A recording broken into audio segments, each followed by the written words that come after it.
So, how does the system work and how do you get started? Well, the first thing you have to do is have a map, a roadmap of what kind of system you want to put in place. And there's many. You could go to the EOS system from Traction. You could go to eMyth's got a whole system. Rockefeller Habits with Gazelles. There is just a load of different strategy and operational systems. I've been to most of them and read the books and been through the training. What all of them boil down to, one way or another, is you have to start with being clear as a leadership team what it is you want. And so going offsite, why offsite? Because if you're in your conference room inside your office, people are going to knock, they're going to go out for coffee, get caught up in stuff. If you get offsite, it changes the mindset. Quite frankly, people like to get out and try something new, get out for meals, team building, but you get really focused. Everybody turns their phone off. You focus on what you have to do, and you get down to brass tacks of setting the actual goals, the strategy, mission, the values. You want to just review it, make sure it's tight. You want to build a really good flywheel, a visual representation of how your business scales and where it makes its money. So in a picture, because a picture does tell 1,000 words, you want people to understand how this thing goes. And you put this all together, it's the first step. It's a foundational step. A 2-day offsite, the executives go to just lock down what we want and our strategy for getting there in terms of marketing. Setting up the key priorities, what we're going to focus on. And then one of the most important things that people don't realize about strategy is it also dictates things you're going to not focus on. Some of us, we chase shiny pennies. Oh my God, there's this new thing. Oh, we could just go this direction, this direction. Focus.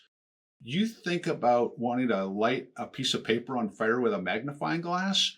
You need to keep that sunlight dialed into that paper as it browns and then goes black, starts smoking, and then it will combust and go on fire. The same thing with your business. You have to know where you're focused, and only then can people all know what to say no to and focus on just the few things that are going to get you the results you want.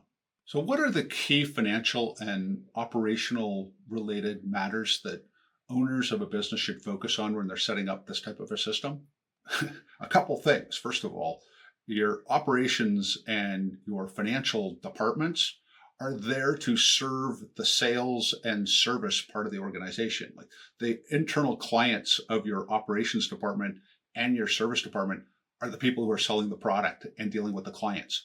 So you need to think about an accountability chart, which I always invert myself. I think of the people that are customer facing and the client need to be up top because they're the most important, and everybody else is in a support role beneath them.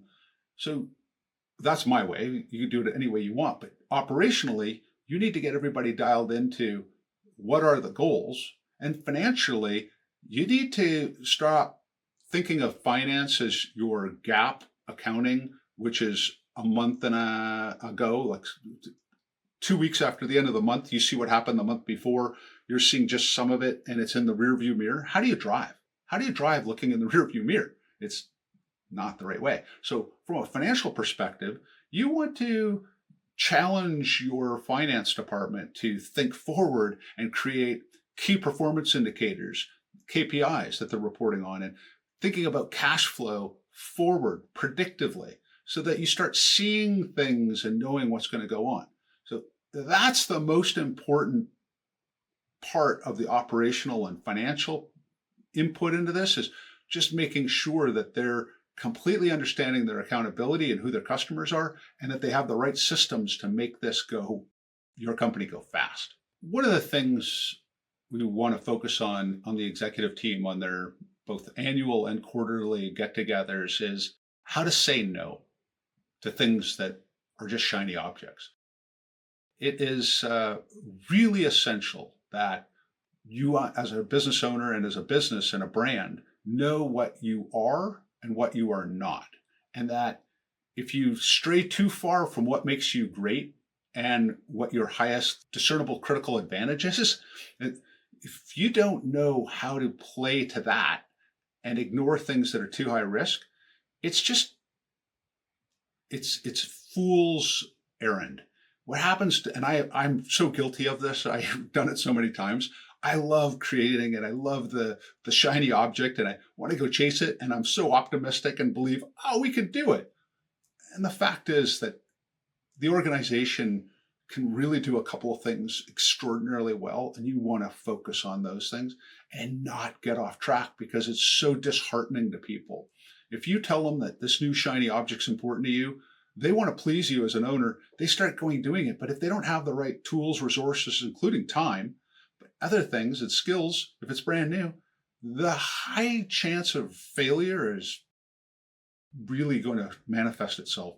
And then people are disappointed. It hurts morale. It is so risky. So having someone, maybe a coach or a consultant, somebody to help you as business owner, I mean, that's what I most needed and wanted was always someone to just tell me, is that a good idea, Pierre? What could go wrong? Because sometimes I forget. What system is your company using to ensure it stays focused on the right priorities and avoids chasing shiny objects? Please share your insights in the comments.